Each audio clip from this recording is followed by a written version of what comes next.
नमस्कार प्रिय दर्शकों, आप सभी का हमारी आज की कहानी में स्वागत है। दोस्तों, आज की कहानी अजा एकादशी की होने वाली है। इस कहानी का जो व्रत कथा है एकादशी का, इसका रखने का क्या माहात्म्य है और इसको रखने के क्या क्या फल मिलते हैं। प्रिय दर्शकों, पूर्व में इस व्रत को किसने रखा था, आप इस वीडियो में देखेंगे। प्रिय दर्शकों, आपने सभी ने राजा हरिश्चंद्र का तो नाम सुना होगा, जो कि एक सत्यवादी राजा थे और उन्होंने कभी भी अपने सत्य से पीछे नहीं हटे, चाहे उन्होंने कितनी भी परेशानी झेली। प्रिय दर्शकों, भगवान ने किस प्रकार से उनकी जो अग्नि परीक्षा लिया था, उसके बाद इनको वापस से अपना राज्य दिया, इस वीडियो में इस कहानी में पूरा जानेंगे। प्रिय दर्शकों, आज की अजा एकादशी की कहानी आप सभी को इस लोक में तथा परलोक में दोनों में सुख देने वाली है, तो बने रहे इस वीडियो के साथ में।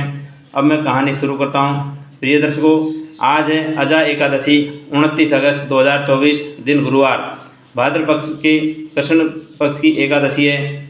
इस व्रत कथा का आरंभ 29 अगस्त को 2024 पूर्वाह्न रात 1:19 पर हो जाएगा तथा इस व्रत की समाप्ति 30 अगस्त 2024 को पूर्वाह्न रात 1:37 पर हो जाएगा।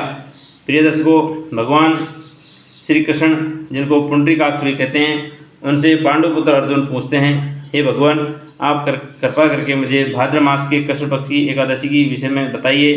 इस एकादशी का व्रत करने से क्या फल मिलता है, इस एकादशी का नाम क्या है, इस व्रत को करने से किस फल की प्राप्ति होती है।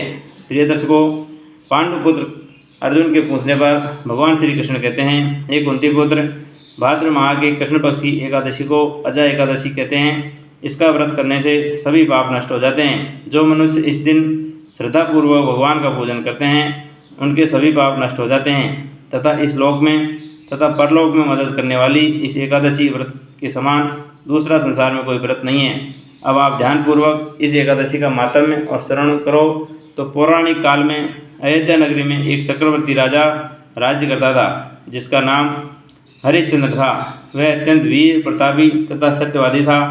प्रिय दर्शकों, राजा हरिश्चंद्र सतयुग में पैदा हुए थे, जो कि आज से कई लाख साल पहले पैदा हुए थे, लेकिन उनका नाम आज भी चलता है। प्रभु की इच्छा से उसने अपना सारा राज्य स्वप्न में एक ऋषि को दान कर दिया और परिस्थितिवश उसे अपनी स्त्री और पुत्र को भी बेचना पड़ा। स्वयं वह एक चांडाल का दास बन गया। उसने चांडाल के यहाँ कफन लेने का काम किया, किंतु उसने इस आपत्ति के काम में भी सत्य का साथ नहीं छोड़ा। जब इस प्रकार उसे कई वर्ष बीत गए तो उसे इस नीच कर्म से बड़ा दुख हुआ और वह इससे मुक्त होने का उपाय खोजने लगा। वह सदैव इसी चिंता में रहने लगा कि मैं क्या करूं और किस प्रकार इस नीच कर्म से मुक्ति पाऊं। एक बार की बात है, वह इसी चिंता में बैठा हुआ था कि गौतम ऋषि उसके पास पहुँचे और हरिश्चंद्र ने उनसे प्रणाम करके कहा कि अपनी दुख भरी कथा सुनाने लगा। राजा हरिश्चंद्र की दुख भरी कहानी सुनकर महर्षि गौतम ने अत्यंत दुखी हुए और उन्होंने राजा से कहा, हे राजन, भादों के कृष्ण पक्ष की एकादशी का नाम अजा है। तुम इस एकादशी का विधान पूर्वक व्रत करो तथा रात्रि जागरण करो, इससे तुम्हारे सभी पाप नष्ट हो जाएंगे। महर्षि गौतम इतना कहकर आलोप हो गए, अर्थात गायब हो गए। अजा एकादशी का नाम सुनकर के राजा हरिश्चंद्र सोचने लगे कि महर्षि के कहे अनुसार विधान पूर्वक इस उपवास को तथा रात्रि जागरण को मैं करूँगा तो इस व्रत के प्रभाव से राजा के सभी पाप नष्ट हो गए। उस समय स्वर्ग में नगाड़े बजने लगे, पुष्पों की वर्षा होने लगी। उसने अपने सामने ब्रह्मा, विष्णु, महेश तथा देवेंद्र आदि देवताओं को खड़ा पाया। उसने अपने मृतक पुत्र को जीवित तथा अपनी पत्नी को राजसी वस्त्र तथा आभूषण से परिपूर्ण देखा। व्रत के प्रभाव से पुनः अपने राज्य की प्राप्ति हुई। वास्तव में एक ऋषि ने राजा की परीक्षा लिया था।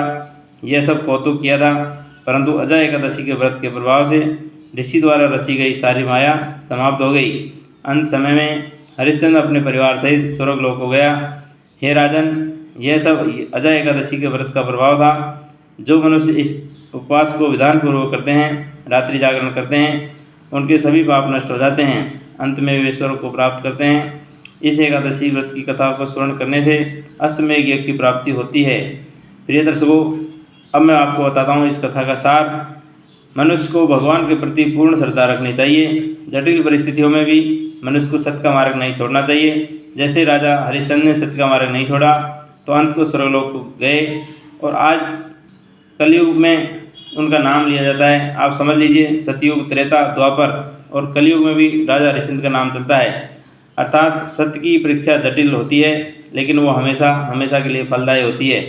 तो प्रिय दर्शकों, ऐसी थी आज की अजय एकादशी की व्रत कथा, जो कि भगवान श्री की कृपा से राजा हरिश्चंद्र को तार दिया। तो प्रिय दर्शकों, आप सभी को राधे राधे, जय श्री कृष्णा। सभी को अजय एकादशी की हार्दिक शुभकामनाएं। धन्यवाद दोस्तों।